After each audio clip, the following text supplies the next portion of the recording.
Сәлем достар, бүгін біз WhatsApp-қа көлемі үлкен видеоны қалай жібереміз.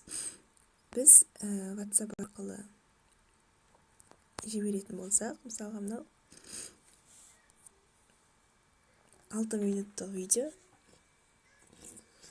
Бұлай жіберетін болсақ, яғни олар бөлініп дұрыс жіберілмейді, иә. Ал енді көбісінің айтып жататын бір кеңестері, яғни документ арқылы жіберу дейді. Ондай кезде де жіберілмейтін видеолар болады. Мысалға, дарындылар әлемі отправить десек.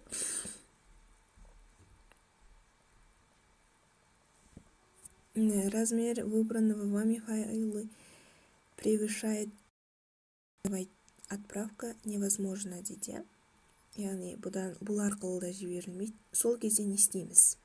Ондай жағдайда галереяның өзіне кіреміз, видеоның өзіне басамыз, яғни отправить етіп, галерея арқылы WhatsApp-қа отправить етеміз. Яғни кімге жібереміз?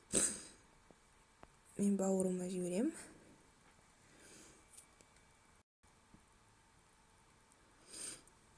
Және де бұл ұзақ уақытты алатын процесс. Сәл күту керек. Бірақ та видео толық барады. Міне достар, видео толық жіберілді. Яғни 5 минут 58 секунд. Мінекей. Дәл осылай.